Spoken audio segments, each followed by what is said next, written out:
ఇది కొద్ది నెలల క్రితం నాకు తెలిసినప్పుడు, నాకు అంతకుముందు వచ్చినా కానీ నాకు ఎప్పుడు నాకు ఎవరు చెప్పలేదు ఇలాంటి సమస్య ఉందని చెప్పి. కొద్ది నెలల క్రితం నా దృష్టికి వచ్చినప్పుడు నా పార్టీ తరపు నుంచి ఒక మీడియా టీంని పంపించాను, అలాగే రీసెర్చ్ టీంని కూడా పంపించాను. నిన్నే అప్లోడ్ చేశాను యూట్యూబ్లో. చాలా బాధ కలిగించింది. మన అభివృద్ధి చెందిన దేశాల్లో ఉన్న సమస్య ఇదే. ఒక సమస్య ఉన్నప్పుడు దానిని నుంచి రాజకీయ లబ్ధి పొందడానికే చూస్తాం తప్ప ఎవరు దీని సమస్యని పరిష్కార దిశగా ఏం చేయాలి అని మటుకు ఎవరు ఆలోచించరు. దుర్గాప్రసాద్ గారు లాంటి వ్యక్తులు, కృష్ణమూర్తి గారు లాంటి వ్యక్తులు అనేక విధాలుగా పార్లమెంట్కి వెళ్ళి అందరికీ సమస్యను సబ్మిట్ చేసినా కానీ వాళ్ళ దృష్టికి తీసుకెళ్ళినా కానీ దీన్ని ముందుకు తీసుకెళ్ళలేకపోయారు ఎవరు. కాకపోతే వాళ్ళు ఇప్పుడు ప్రభుత్వం చేయాల్సింది, మేము జనసేన పార్టీ తరఫున నేను చేయబోయేది ఏంటంటే, ఇదేదో నేను నిజంగా ఇందాక మనస్ఫూర్తిగానే చెప్తున్నాను, నేను రాజకీయాల్లోకి వచ్చింది ప్రజా సమస్యల్ని ఎంతసేపు ప్రజల్ని ఓట్ బ్యాంక్గానే చూసి ఓట్లు వేయించుకొని మర్చిపోయే విధానం కాకుండా నిజమైన ప్రజా సమస్యలపైన ప్రజాప్రతినిధులు కానీ పార్టీలు కానీ దృష్టి పెట్టి వాటిని సమస్యకి ఎలా పరిష్కారం కనుగొనాలి దిశలోనే జనసేన పార్టీ ఆలోచన విధానం ఉంటుంది. అందుకే నేను జనసేన మిగతా పార్టీ సభ్యులందరితో కూర్చొని నేను దీనికి సంబంధించిన ఒక కమిటీని నిర్ణయించాను దీనికి. సో దీంట్లో భాగంగా ముఖ్యంగా నేను అడిగేది శ్రీ దుర్గాప్రసాద్ గారిని, కృష్ణమూర్తి గారిని ఈ కమిటీతోటి మీరు పనిచేసి మీరు ఏమేమైతే సమస్యలు ఉన్నాయో ఎలా దీన్ని పరిష్కరించవచ్చో వాటికి మీరు సహాయ సహకారాలు అందించవలసిందిగా జనసేన పార్టీ తరపున కోరుకుంటున్నాను. ఈ రోజున ప్రతిదానికి ఆర్థికమైనదే సమస్యలు. ప్రభుత్వాలను ఏదైనా అడిగితే మాకు నిధులు లేవంటారు. నేను ఈ రోజున రాష్ట్ర ప్రభుత్వాలను కానీ కేంద్ర ప్రభుత్వాలను కానీ అడిగేది, ఇలాంటి సమస్య ఇది ఒక విపత్తు, ఇది ఒక క్రానిక్గా ఒక ప్రాంతం వేలాది మంది దశాబ్దాలుగా చనిపోతున్నప్పుడు ఇది ఏ ఒక్క ప్రజాప్రతినిధి దృష్టికి ఎందుకు వెళ్ళలేదు? ఒకవేళ వెళ్ళినా దీన్ని ముందుకు తీసుకెళ్ళలేకపోయారు. మీరు దీన్ని ఆత్మవిమర్శ చేసుకోవాల్సిన అవసరం ఉంది. కేవలం ఓట్లు వేయించుకున్నప్పుడు లేదంటే అవసరాలకు వచ్చినప్పుడే వచ్చేసి ప్రజల ముందుకు వచ్చి సమస్యల్ని పరిష్కరించే సమయంలో మటుకు మీరు ఎందుకు వెనక్కి వెళ్ళిపోతారో నాకైతే అర్థం కాదు. కానీ ఇప్పుడున్న సమస్యలు నాకు ఏదైనా అడిగితే నిధులు లేవు ఇవన్నీ చెప్పడానికి నేను ఒకటే అడుగుతాను ఈరోజు రాష్ట్ర ప్రభుత్వాన్ని కానీ కేంద్ర ప్రభుత్వాన్ని కానీ. కేంద్ర ప్రభుత్వం డిమానిటైజేషన్ అని చెప్పి ఈ రోజున మీరు డబ్బులంతా మీరు ప్రజల దగ్గర నుంచి తీసుకొని మీ బ్యాంకుల్లో వేశారు. సో మీకు బోల్డ్ అంత డబ్బు ఉంది ఈ రోజున. అలాగే రాష్ట్ర ప్రభుత్వం దీని డిమానిటైజేషన్ సమర్థించిన రాష్ట్ర ప్రభుత్వానికి కూడా పుష్కలంగా నిధులు ఉన్నాయి. ఈ రోజున స్టేట్ మెడికల్ బడ్జెటే దాదాపు 6,000 కోట్ల దాకా ఉంది. ఇలాంటి ఇంత 6,000 కోట్లు ఉన్న బడ్జెట్, వీటిలో మీరు ఎంత కనీసం కృష్ణమూర్తి గారు చెప్తున్నాడు కనీసం 30 కోట్లు 40 కోట్లు లేదంటే 100 కోట్లు ఇక్కడ వేలాది మంది చనిపోతున్నప్పుడు మీరు ఒక 100 కోట్లు కేటాయించి, ఇందాక నిన్న ఆరోగ్య శాఖ మంత్రి గారు కూడా మాట్లాడితే నా దృష్టికి వచ్చింది, డయాలసిస్ సెంటర్లు పెట్టించామంటున్నారు. దయచేసి నా కిడ్నీ బాధితులు ఎలా ఉంటారో తెలుసు, ఎందుకంటే నాకు స్వయాన మా పిన్ని గారి భర్త చనిపోయారు కిడ్నీ వ్యాధితోటి. సో ఆ బాధ ఎలా ఉంటుందో నాకు తెలుసు. డయాలసిస్ అనేది లాస్ట్ శాఖ, ఇంకా మనిషి బతకడు ఇంకేదో ఇంకా ప్రాణాలను పొడిగించడానికి డయాలసిస్ అనే పదం వాడతాను తప్ప దాన్ని ఏదో అది చికిత్సలు ఫైనల్ దాని నుంచి బయటపడేలాగా మాట్లాడకండి దయచేసి. ఆ సమస్యని మీరు ఆరోగ్య శాఖ మంత్రిగా ఉన్న కామినేని గారు దయచేసి దీన్ని మీ దృష్టికి తీసుకొస్తున్నాను. ఇది చాలా ఘోరమైన విపత్తు. మీరు ప్రత్యేకించి ఈరోజు నేను తెలుగుదేశం ప్రభుత్వాన్ని అడిగేది ఏంటంటే, మీరు ఒక ప్రత్యేకమైన కమిటీని వేయండి. ఉద్దానం కిడ్నీ సమస్యకు సంబంధించి మీరు ప్రత్యేక కమిటీ వేయండి. ఇక్కడున్న స్థితిగతులని ఏ పరిస్థితులు వస్తున్నాయి ఇవన్నీ మీరు పరిశీలించాల్సిన అవసరం ఉంది. అలాగే నిధులు 100 కోట్లు కేటాయించండి. ఇక్కడ 3 రకాలుగా ఉంది. ఒకటి, మొదటి దశలో స్క్రీనింగ్ స్థాయిలో ఎన్ని గ్రామాలు ఎఫెక్ట్ అయినాయి, ఎంతమంది ప్రజలు దీన్ని బారిన పడ్డారు, వాళ్ళకి తక్షణంగా మీరు ఇవ్వగలిగేది, మీరు ఇమీడియట్ మెడికల్ రిక్వైర్మెంట్స్ ఏమి ఉన్నాయి, మెడికల్గా వాళ్ళని ఏ విధంగా మనం ఆదుకోవచ్చు, ఫస్ట్ అవి చేయాల్సింది. 2, దీంతో పాటు రెండవది మీరు చేయాల్సింది అసలు ఎందుకు వస్తుందని చెప్పి అంతర్జాతీయ స్థాయిలో, ఇందాక సౌత్ అమెరికాలో ఉన్నాయని చెప్పారు, అలాగే శ్రీలంకలో ఉందన్నారు, అలాగే ఇప్పుడు మన భారతదేశంలో ఉద్దానంలో ఉంది. ఇంత అంతర్జాతీయంగా చాలా అతి తక్కువ మంది అతి తక్కువ స్థానాల్లో ఎక్కువ మంది ఎఫెక్ట్ అవుతున్న ఈ జబ్బుని కేంద్ర ప్రభుత్వం కానీ రాష్ట్ర ప్రభుత్వం కానీ దీన్ని గుర్తించి, దీని ఆవశ్యకతను గుర్తించి దీనిని మీరు సరి చేయకపోతే చాలా ఘోరం చేసిన వాళ్ళు అవుతారు మీరు. ఎందుకంటే నేను ఈరోజు రాష్ట్ర ప్రభుత్వాన్ని కూడా నేను అడిగేది, మీరు పుష్కరాలకని చెప్పి ఇన్ని 100 కోట్లు ఖర్చు పెట్టగలరు, లేదంటే క్యాపిటల్ కోసం అని చెప్పి అన్ని వేల కోట్లు ఖర్చు పెట్టగలరు, కానీ ఉద్దానం ఇక్కడ మనుషులు చనిపోతున్నప్పుడు, పిల్లలు అనాథలు అవుతున్నప్పుడు మటుకు మీ దృష్టికి రాకపోవడం చాలా బాధ కలిగిస్తుంది, చాలా బాధ కలిగిస్తుంది. ఒకవైపుని ఈ రోజున రాష్ట్రం విడిపోతున్నప్పుడు ఒక్క తూర్పాంధ్ర నుంచి కానీ ఏ ఒక్క ప్రజాప్రతినిధి కూడా ఈ ఉద్దానం సమస్యని జాతీయ స్థాయిలోకి దృష్టిలో తీసుకెళ్ళలేదు. ఎంతసేపు ఆంధ్ర అంటే డబ్బులు ఉన్నాయి, బోల్డ్ అంత ఆ సమస్యలు మాట్లాడతారు, కానీ మన తూర్పాంధ్ర ఇంత వెనకబడిపోయింది, శ్రీకాకుళం ఇంత వెనకబడిపోయింది, జబ్బులు బారిన పడి మనుషులు చనిపోతున్నా, పిల్లలు అనాథలు అవుతుంటే కూడా దీన్ని ఏ ఒక్క ప్రజాప్రతినిధి దృష్టికి తీసుకెళ్ళకపోవడం, కేంద్ర ప్రభుత్వంలో కానీ పార్లమెంటు స్థాయిలో కానీ దీన్ని మాట్లాడకపోవడం నిజంగా చాలా దుఃఖించాల్సిన అవసరం ఉంది. దీన్ని మీరు నిజంగా ప్రజల కోసం మీరు ఉన్నారు, ప్రజల వల్ల మీరు ఎన్నికయ్యారనుకున్నప్పుడు మీరు దీన్ని నిర్లక్ష్యం చేయడం, దీన్ని ఖచ్చితంగా జనసేన ఖండిస్తుంది.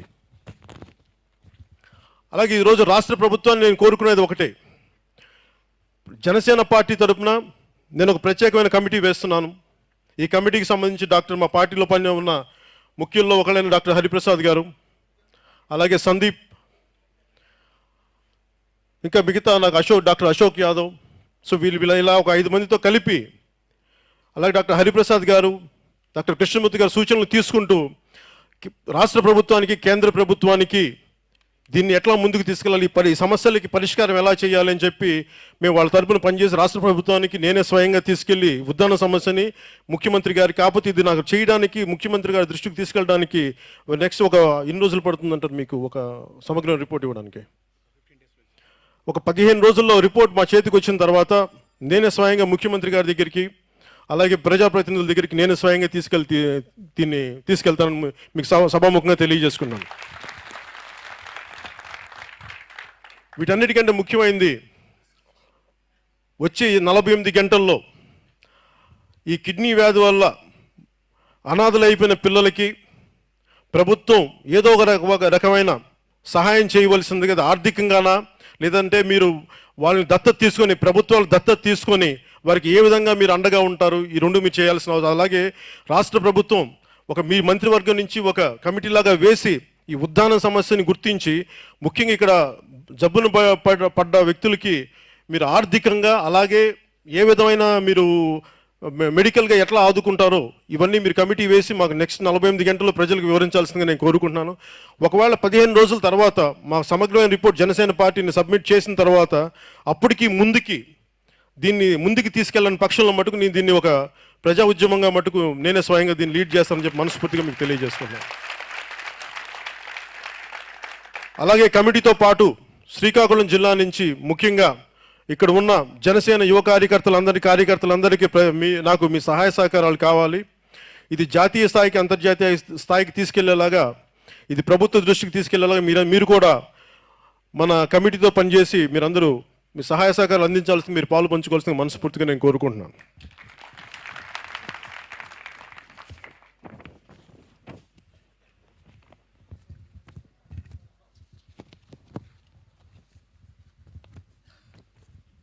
డాక్టర్ హరిప్రసాద్ మీరు, అశోక్ యాదవ్ గారు వచ్చారా?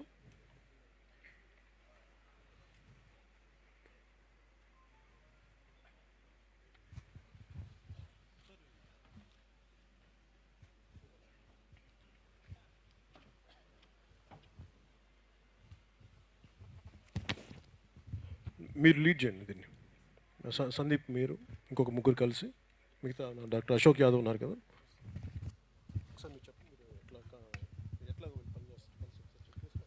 సార్. ఉద్దానం ప్రజలకి, ఇచ్చాపురం ప్రజలకి, అలాగే ఈ వ్యాధితో బాధపడుతున్న ప్రతి ఒక్కరికి, ఈ సమస్యను ఇన్ని సంవత్సరాలుగా, దాదాపు 20 సంవత్సరాలుగా కొన్ని వేల మంది చనిపోతున్నా, ఎన్ని ప్రభుత్వాలు మారినా పట్టించుకోకునే పరిస్థితి. ఈరోజు పవన్ కళ్యాణ్ గారు 2 నెలల ముందు ఈ విషయం ఆయన దృష్టికి వచ్చిన వెంటనే ఆయన స్పందించి వెంటనే దీనికి మనం ఏం చేయాలి, జనసేన ఈ ప్రాబ్లమ్ని సాల్వ్ చేయడానికి ముందుకు ఎలా వెళ్ళాలని అని ఆయన యుద్ధ ప్రాతిపదిక మీద ఆలోచించి ఖచ్చితంగా ఇటువంటి విషయాన్ని కేంద్ర రాష్ట్ర ప్రభుత్వాలకి తీసుకువెళ్ళాలని ఇక్కడ వచ్చినందుకు మా జనసేన అధ్యక్షులకి ధన్యవాదాలు తెలియజేస్తున్నాను. ఖచ్చితంగా నాకు తెలిసిన విషయం, ఆయన ఒక్క మాట ఇస్తే ఆ మాట కోసం ఒక్క అడుగు కూడా వెనక్కి వేయరు. ఖచ్చితంగా ఈరోజు మా అందరిని టీమ్గా నైట్ కూడా డిస్కస్ చేసి ఎలా ముందుకు తీసుకువెళ్ళాలని మేము సార్ మన డాక్టర్ గారితో అలాగే దుర్గాప్రసాద్ గారితో సందీప్ గారితో ఒక టీమ్గా ఫామ్ అయ్యి సార్ చెప్పారు ఇంతకుముందే, డయాలసిస్ కాదు, కామినేని శ్రీనివాస్ గారికి చెప్పారు, డయాలసిస్ యూనిట్ కాదు, మొట్టమొదట స్క్రీనింగ్ వ్యాధిని అరికట్టడానికి మొట్టమొదటి స్క్రీనింగ్ ఇక్కడ ఇన్ని ఇంటర్నేషనల్ లెవెల్లో కూడా రీసెర్చ్ జరుగుతూ ఉంటే కొన్ని కోట్ల రూపాయలు అక్కడ వెచ్చిస్తుంటే ఇక్కడ పుష్కరాలకు 100 కోట్లు ఇస్తున్నా కూడా మన ఇంతమంది చనిపోతుంటే వీళ్ళ గురించి దృష్టి పెట్టడం లేదు ప్రభుత్వం అని మీ దృష్టికి తీసుకొచ్చారు. ఖచ్చితంగా ఆ విధంగా దృష్టికి ఈ స్క్రీనింగ్ విషయంలో మెయిన్గా జబ్బు పోలియో ఉంది. పోలియో అనేది కొన్ని సంవత్సరాల ముందు కొన్ని వేల మందిని ఇది చేసింది. అటువంటి పోలియో ఒక వ్యాక్సిన్ కనుక్కోవడం వల్ల ఎన్నో మంది కోట్ల ప్రజల్ని పోలియో వ్యాధిని పడకుండా చేసింది. అలాగా అది ఎందుకు జరిగింది? ఒక రీసెర్చ్ వల్ల జరిగింది. రీసెర్చ్ తర్వాత దాని ఎరాడికేషన్ ఎలా చేయాలో జరిగింది. సార్ యొక్క ముఖ్య ఉద్దేశం ఈరోజు ఇక్కడికి రావడానికి కారణం, we have to eradicate this problem. That will happen only with the research and దాంతోనే అవుతుంది. అటువంటి రీసెర్చ్ మీద దాని మీద సార్ చెప్పారు. ఇప్పుడు కమిటీ 15 రోజుల్లో మన దుర్గాప్రసాద్ గారు ఒక రిపోర్ట్ ఇస్తున్నాం. మేము కూడా వీళ్ళతో కలిసి ఒక సమగ్ర నివేదిక తయారు చేసి సార్ పవన్ కళ్యాణ్ సార్కి సమర్పించడం జరుగుతుంది. అలాగే ఒక టీమ్గా జనసేన యూత్ అందరూ కూడా ఒక టీమ్గా ఫామ్ అయి వాళ్ళందరూ కూడా ఈ సమస్యను పరిష్కరించే విధంగా అధ్యక్షుడు సార్ పవన్ కళ్యాణ్ గారి వెంట మేమంతా ఉండి ముందుకు నడిపిస్తామని, అలాగే ఈరోజు సార్ ఈ విషయంగా ఇంత దూరం వచ్చి మీ అందరితో కూడా ఈ సమస్యను తీర్చడానికి 2 నెలల్లోనే, అతనికి తెలిసిన 2 నెలల్లోనే దీని గురించి ఇన్డెప్త్గా తెలుసుకొని ఇక్కడ వచ్చినందుకు మరొకసారి సార్కు ధన్యవాదాలు తెలియజేస్తున్నాం sir. We all will work for you and will try to solve the problem. Thank you very much sir.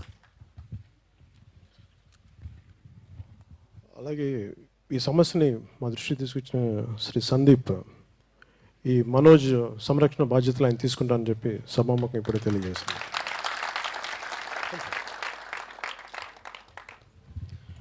అంటే ముఖ్యంగా రాష్ట్ర ప్రభుత్వానికి, ముఖ్యమంత్రి మన ఆరోగ్య శాఖ మంత్రి కామినేని గారికి నేను కోరుకునేది, ఇక్కడ గర్భిణీ స్త్రీ ఉన్నారు, అలాగే మీరు అందరూ ఎవరైతే బాధితులు ఉన్నారో వాళ్ళకి వెంటనే నెక్స్ట్ తక్షణ సహాయంగా 48 గంటల్లో మీరు వాళ్ళకి ఏమేమి సహాయం చేయగలరు మీరు దయచేసి మీరు ప్రజలకు వివరించాల్సిందిగా మరోసారి కోరుకుంటూ సెలవు తీసుకున్నాను. జై హింద్. అలాగే ఈ ఒక్కసారికే కాదు, నేను ఈ సమస్యని ఉద్దానం సమస్యని జనసేన మనస్ఫూర్తిగా దీన్ని పరిష్కార దిశగా తీసుకుంటుంది. దానికి మీకు అండగా ఉంటాం. శ్రీకాకుళం జిల్లాకి ఉద్దానానికి అండంగా ఉంటానని చెప్పి మనస్ఫూర్తిగా మీకు తెలియజేసుకుంటూ సెలవు తీసుకున్నాను. అమ్మ, మీకు అండగా జనసేన పార్టీ ఉంటుంది. మీ సమస్యలను నేను ప్రభుత్వం దృష్టికి తీసుకెళ్ళి నేను చేస్తాను. అంత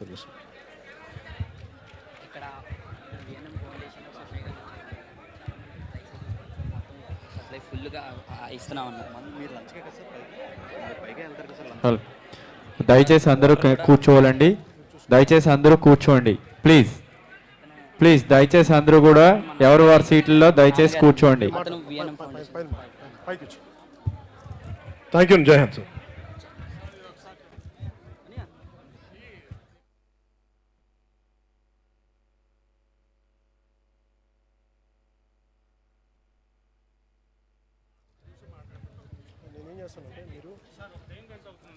సార్ మీరు వస్తున్నారు సార్, మనం పరిపూర్ణంగా కూడా చేస్తున్నారు, పూర్తిగా మనసు పెట్టి చేస్తున్నారు. కానీ ఇక్కడ ఏమవుతుందంటే, ఎవరైతే చెప్పారో ఇప్పుడు రవిరాజు గారు, ఇక్కడ ఉన్న నెఫ్రాలజిస్టులు అందరికి కూడా గురువు, కానీ ఆయన బోల్డ్ సొమ్ములు బొక్కేస్తున్నాడు. ఈ రవిరాజు అన్నట్టుంటే ఆయన ఇప్పుడు వైస్ ఛాన్సలర్గా ఉన్నారు కదా, ప్రభుత్వానికి తెలియట్లేదు సార్. ఇప్పుడు ఏం చేస్తున్నారంటే వరల్డ్ హెల్త్ ఆర్గనైజేషన్ దగ్గరికి వెళ్ళిపోయి ప్రతి సంవత్సరం కూడాను కొన్ని టెస్టులు చేస్తున్నారు. నా పేరు తమ్మినేని రామారావు, నేను పర్యావరణ పరిరక్షణ సంఘం సోంపేట సార్. మా వాళ్ళు సో ఇప్పుడు ఏం చేస్తున్నా అంటే మీ దృష్టిలోకి తెస్తున్నాను. ఇప్పుడు అందరము కలిసి ఒక మంచిగా ఒక యజ్ఞం లాగా చేస్తున్నాం. కానీ ఇదే పేర్లని రేపు వరల్డ్ హెల్త్ ఆర్గనైజేషన్లో మన కృషితో చేస్తున్నటువంటి పేర్లు వరల్డ్ హెల్త్ ఆర్గనైజేషన్లో నేమ్స్ ఉంటాయి సార్. ఏ కిడ్నీ బాధితులకైతే మనం పేర్లతో మనం చేస్తున్నామో అదే పేర్లు వాళ్ళతో చేసుకుని డబ్బులు తీసుకుంటున్నారు. ఇప్పుడు ఏమవుతుందంటే ప్రతిసారి కూడా ఈ గవర్నమెంట్ కూడా తెలుసు సార్, మన కలెక్టర్ కూడా తెలుసు. ఎందుకు తెలియదు అంటే ఇప్పుడు రిపోర్ట్ ఏం చేస్తున్నారు వీళ్ళు పూర్తిగా తీసుకుని వెళ్ళిపోయి ఇప్పుడున్న వాటిలో ఇంత అమౌంట్కి శాంక్షన్ అయింది మీరు సంతకం పెట్టంటే కలెక్టర్ ఓకే అని అంటున్నారండి. ఓకే అంటున్నప్పుడు ఏం చేస్తున్నారు, అది తీసుకుని వెళ్ళిపోయి హెల్త్ ఆర్గనైజేషన్ చేస్తున్నాడు. ముఖ్యంగా రవిరాజ్ గారికి ఇప్పుడు ఒకటి సార్, విశాఖపట్నంలో మాకు ఉన్నటువంటి ఉత్తరాంధ్రలో పెద్ద హాస్పిటల్ కేజీహెచ్ సార్. కేజీహెచ్లో పెథాలజీ డిపార్ట్మెంట్ ఉంది, ఎస్పీఎం డిపార్ట్మెంట్ ఉంది, నెఫ్రాలజీ డిపార్ట్మెంట్ ఉంది. దీనికి ఎన్ని కేసులు వీళ్ళు పంపిస్తున్నారు. రవిరాజు గారు ఇక్కడ మన డిఎంఈగా చేసిన ఆయన, ఇప్పుడు వైస్ ఛాన్సలర్గా ఉన్న ఆయన ఎప్పుడైనా సరే కేజీహెచ్లో ఎన్ని డయాలసిస్ చేశారు. ప్రైవేట్ వాళ్ళకే పంపిస్తున్నారు. టెస్టులు ఎక్కడ చేస్తున్నారు సార్. దీని టెస్టులకి అంటే ఎందుకు వస్తుంది అన్నదానికి ఎక్కువ ఖర్చు అవుతుంది. కానీ ఈ కిడ్నీ బాధితులు అవునా కాదా, కిడ్నీలో ప్రాబ్లమ్స్ ఉన్నాయా లేదా అన్నటువంటి చెప్పడానికి సింపుల్గా ఉన్నటువంటి ఒక కామన్గా ఉన్న ల్యాబ్ సరిపోతుంది సార్. కేజీహెచ్ చాలా ఎక్కువ సార్, కేజీహెచ్కి పంపించట్లేదు సార్. ఈ డబ్బులు బొక్కేయడానికి అక్కడ విశాఖపట్నంలో ఉన్నటువంటి కొంతమందితో ఈ రవిరాజు టైఅప్ అయిపోయి తీసేస్తున్నారు సార్. మనమందరం కూడా కష్టపడి ఈ కిడ్నీ బాధితుల కోసం మనం చేస్తుంటే దీన్ని ఎన్కాష్ చేసుకుంటున్నారు. దయచేసి మనకున్నటువంటి మన అభిమానులకైతే కార్యకర్తలకే దీనికి కిడ్నీ వ్యాధుల వ్యతిరేక ఉద్యమంలా ప్రారంభించాలని నేను కోరుతున్నాను. దానికోసమే అది చెప్పడానికి వచ్చాను సార్. ఇక్కడ ఏ ప్రభుత్వం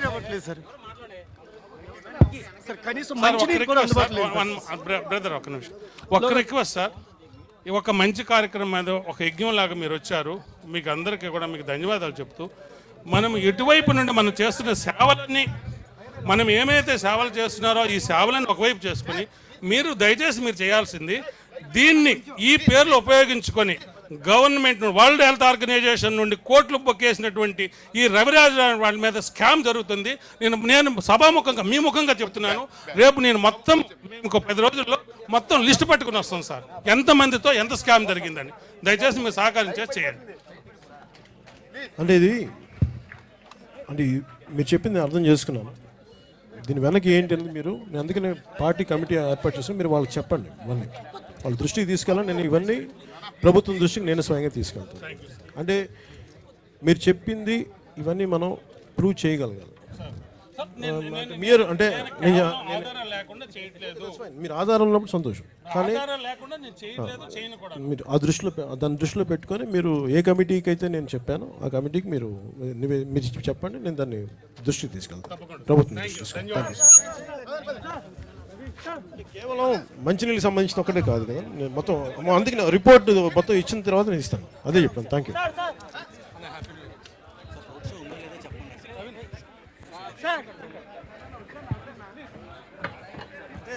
फर्स्ट मी पक्को आप लोग चले अरे बाबू स्टेज एक्केंడి बाबू नाना स्टेज एक्केंడి